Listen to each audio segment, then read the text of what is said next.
O Senhor esteja convosco. Proclamação do Evangelho de Jesus Cristo, segundo Lucas. Naquele tempo, o anjo Gabriel foi enviado por Deus a uma cidade da Galileia chamada Nazaré, a uma virgem prometida em casamento a um homem chamado José. Ele era descendente de Davi e o nome da virgem era Maria.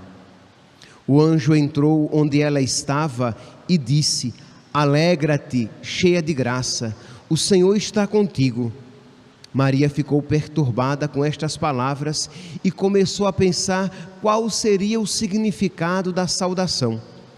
O anjo então disse: Não tenhas medo, Maria, porque encontraste graça diante de Deus. Eis que conceberás e darás à luz um filho, a quem porás o nome de Jesus. Ele será grande, será chamado Filho do Altíssimo, e o Senhor Deus lhe dará o trono de seu pai Davi. Ele reinará para sempre sobre os descendentes de Jacó, e o seu reino não terá fim. Maria perguntou ao anjo: Como acontecerá isso, se eu não conheço homem algum?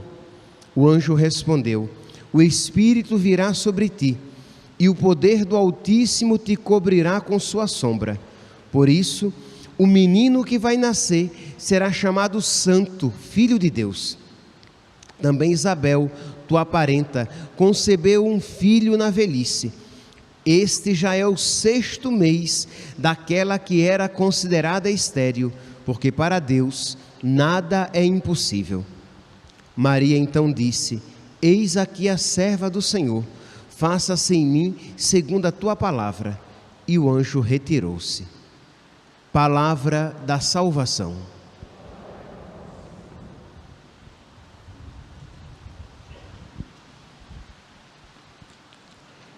Caríssimos irmãos e irmãs, estamos a 9 meses do Natal.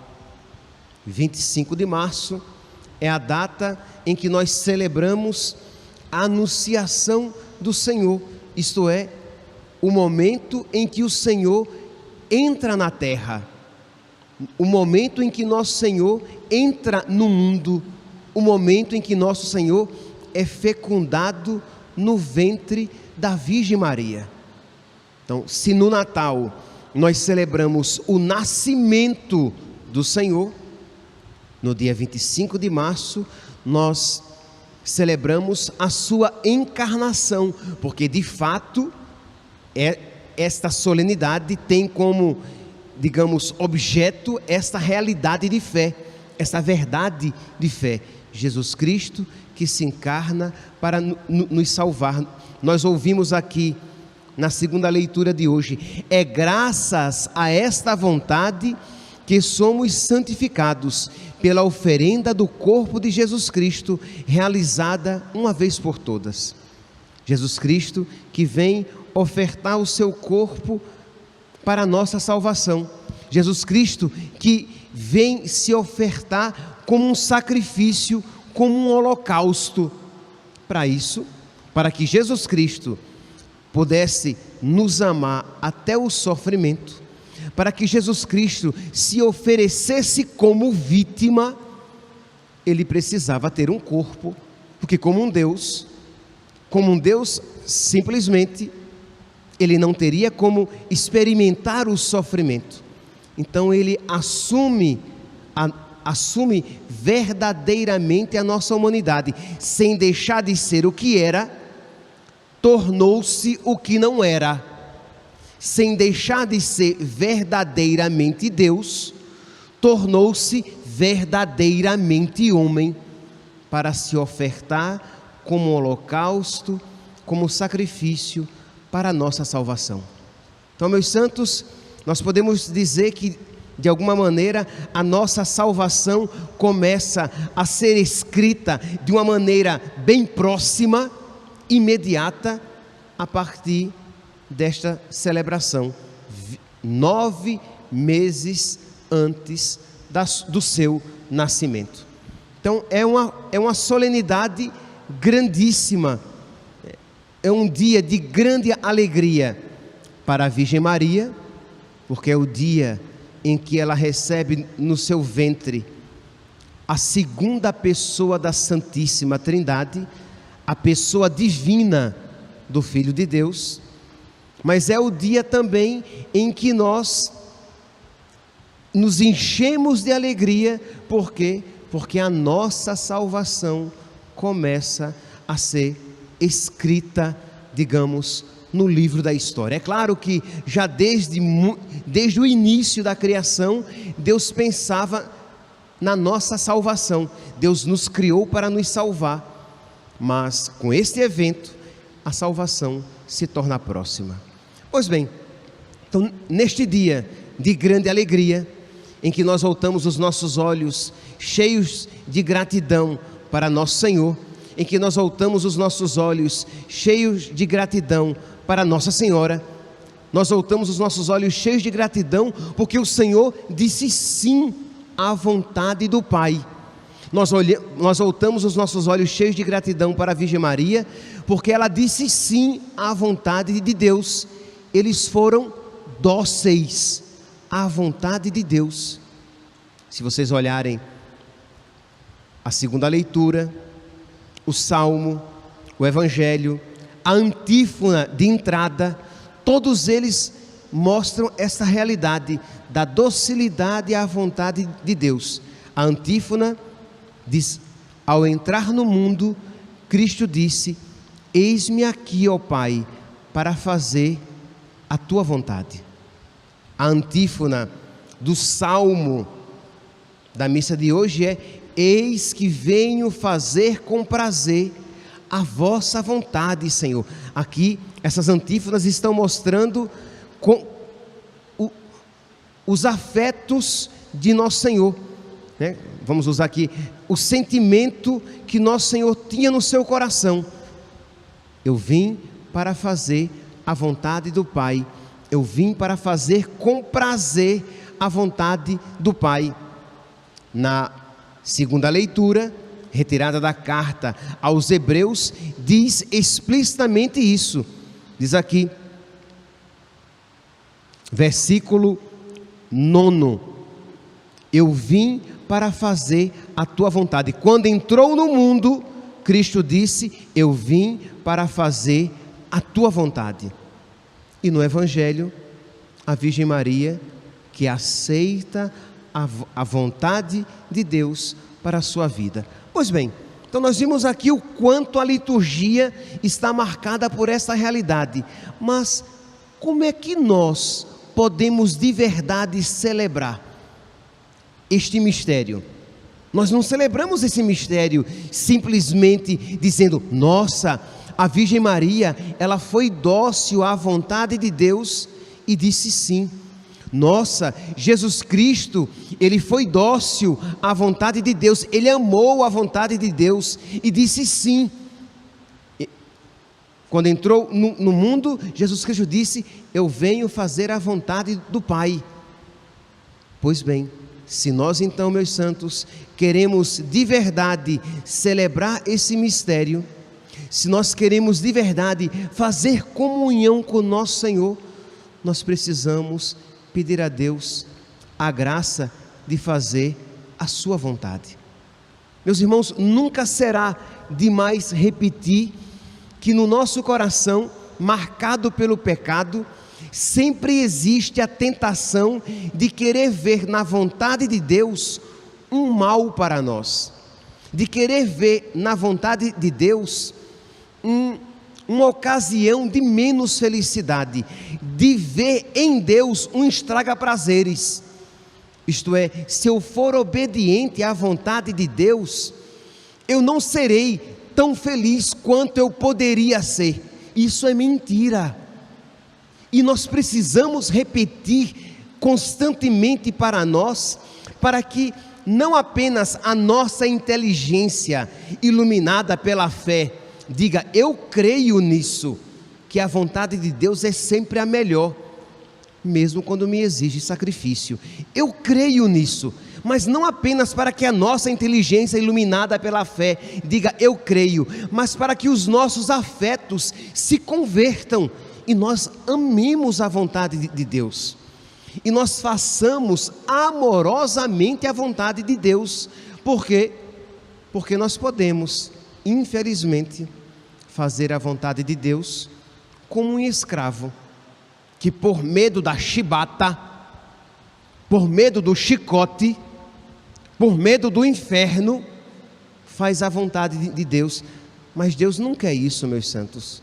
Deus quer que nós digamos: eis que venho fazer com prazer a vossa vontade.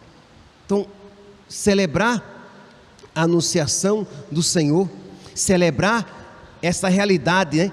Este mistério que a partir de hoje Jesus Cristo começará a ser gerado no ventre da Virgem Maria, é pedir a Deus que nos conceda a graça de gerar o seu Filho nos nossos corações, na nossa alma, para que nós tenhamos os mesmos sentimentos de Cristo Jesus no nosso coração. Filipenses, capítulo 2, versículo 5: tende em vós os mesmos sentimentos de Cristo Jesus. Então nós precisamos pedir a nosso Senhor, e aqui, meus santos, é uma realidade da graça, é uma realidade que se alcança de joelhos dobrados, é uma realidade que se consegue por meio da oração. Que Deus nos converta plenamente, que Deus mude a nossa mentalidade, que Deus mude o nosso coração, que nós vejamos com a nossa inteligência iluminada pela graça de Deus, que Deus é bom, que a vontade de Deus é boa, que a vontade de Deus é a melhor, e que nós, com a nossa vontade fortificada pela graça, queiramos a vontade de Deus, que nós amemos a vontade de Deus, que nós desejemos que a vontade de Deus seja feita na nossa vida, da mesma maneira que a Virgem Maria disse: faça-se em mim aquilo que disseste, conforme disseste. Mas que não seja apenas uma realidade poética de que nós olhamos para Jesus, que faz a vontade de Deus, nós olhamos para a Virgem Maria, que faz a vontade de Deus, e dizemos: que bonitinho, que piedoso, mas que nós não peçamos, não supliquemos para que isso se realize em nós, sabendo que não é bolinho, que isso não é brincadeira, que isso de verdade vai exigir sacrifício e renúncia, sim, mas que isso vai resultar em grande alegria. Mas para isso, então, também na nossa oração, precisamos pedir a Deus fé. Meus irmãos, nós não cremos o suficiente que Deus nos ama, porque se nós crêssemos que Deus nos ama, nós não teríamos medo de fazer a vontade dEle, porque se Ele me ama, a vontade dEle é sempre boa. Se Ele me ama, a vontade dEle Ele é Deus, então Ele sabe o que é o melhor, Ele sabe tudo. E se Ele, que é Deus, me ama e me pede algo, ora, é o melhor para mim. Porque é verdade, a sua mãe ama você, mas pode ser que ela não saiba o que é o melhor para você. Mas Deus, o seu pai, ama você, mas pode ser que ele não saiba, que ele peça algo inadequado. Mas Deus, Ele sabe tudo, Ele é onisciente, Ele é a sabedoria, e se Ele me ama, o que Ele quer é o melhor para mim. Então nós precisamos crer no amor de Deus, de modo que nós com toda alegria digamos: faça-se. Senhor, eu quero o que Tu queres, eu quero como quiseres, e eu quero quando quiseres. Querer o que Deus quer, querer como Deus quer e querer quando Deus quiser. Seja feita a vossa vontade, Senhor, na minha vida, como ela é feita no céu. Esse mistério que nós estamos celebrando na vida da Virgem Maria, na vida de nosso Senhor Jesus Cristo, mas que também de alguma maneira precisa se realizar ao ouvir a palavra e ao receber Jesus Cristo no sacramento. Que nós não façamos como Acás, na primeira leitura de hoje. Diz aqui que o profeta Isaías foi enviado a Acás e diz, versículo 11, já começa assim: pede ao Senhor teu Deus que te faça ver um sinal, quer provenha da profundeza da terra, quer venha das alturas do céu. Mas Acás respondeu: não pedirei, nem tentarei o Senhor. Isto é, o contexto aqui é o seguinte: Judá, Acás é rei de Judá, e Judá estava sitiada por Damasco e Samaria, que iam invadir Judá e destruir tudo. E Damasco e Samaria eram muito mais fortes do que Judá. E o povo estava aterrorizado, e o rei estava aterrorizado, de modo que ele ia fazer aliança com outras nações, que iriam garantir segurança momentânea a Judá, mas iriam destruir a religiosidade, a fé pura de Judá. Por quê? Porque aquelas nações que iriam protegê-lo trariam também as suas religiões e os seus ídolos.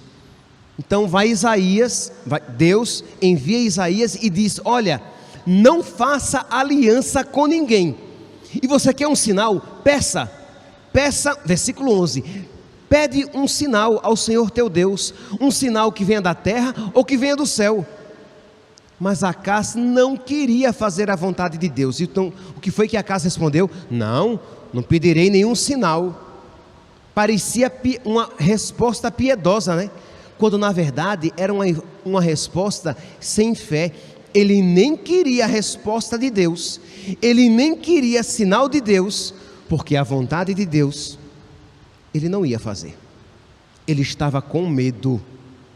E Deus então diz: muito bem, mesmo assim eu vou dar um sinal. Você não quer? Mas a jovem é a esposa dele, que a tradução aqui põe a virgem conceberá e dará à luz um filho. É a esposa dele que dará à luz a Ezequias, continuando a dinastia davídica. Então ele não queria fazer a vontade de Deus. Por quê? Porque ele interpretava como um sofrimento. Ele ia se dar mal se ele obedecesse a Deus. Meus santos, é exatamente isso que nós experimentamos quando a Deus desobedecemos. Isto é, enxergamos na vontade de Deus algo muito doloroso, algo muito exigente, algo que vai fazer com que eu me dê mal. Então eu fujo da vontade de Deus.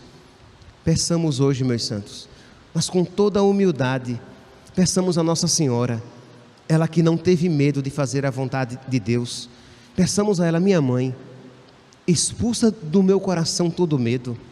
Eu quero fazer a vontade do teu filho, eu quero amar a vontade do teu filho, eu quero ser obediente à vontade do teu filho. Você que está ouvindo essa palavra em casa, pois bem, se você puder, se ajoelhe depois, sente na sua cadeira, mas interiorize esta palavra e peça ao nosso Senhor: meu Deus, me ajude, Senhor, porque o meu coração é fraco, o meu coração é descrente, a minha fé é pequena, Senhor. Me ajude, Senhor, que eu quero crer cada vez mais em Ti, para fazer cada vez mais a Tua vontade e dizer com cada vez mais verdade: eis que venho fazer com prazer a vossa vontade, Senhor. E você que está aqui e que vai comungar, que você então, ao receber Jesus, voltar depois para o seu banco, você vai fazer a sua ação de graças e pedir a nosso Senhor que Ele transforme o seu coração. Você diga: Jesus, o Senhor agora está aqui dentro de mim, dessa maneira especialíssima. Muda esse meu coração, coloca os sentimentos do teu coração no meu coração, porque agora eu tenho dois corações, o meu e o teu. Tira o meu, que fique apenas o teu. Mas que isso não seja uma poesia, religiosa, mas que seja uma verdade. Eu preciso, Senhor, do teu coração, porque eu preciso amar com o teu coração, amar as pessoas com o teu coração, amar as coisas com o teu coração. Vou amá-las da maneira correta, ver as coisas, Senhor, a partir do teu coração. Concede-me, Senhor, esta sabedoria, porque eu sou pobre, porque eu sou fraco, eu sou fraca, mas tudo posso em Ti, Senhor, nada é impossível a Ti. Então concede-me esta graça, para que, como um filho que se crê amado, eu diga de verdade: eu quero, Senhor, fazer com prazer a vossa vontade. Que Nossa Senhora, meus santos, neste dia de tão grande alegria, quando ela se vê gestante, quando ela se vê grávida, que ela interceda por nós, para que a alegria da obediência, que foi tão abundante no seu coração, e seja também abundantemente presente nos nossos corações. Louvado seja nosso Senhor Jesus Cristo, para sempre seja louvado.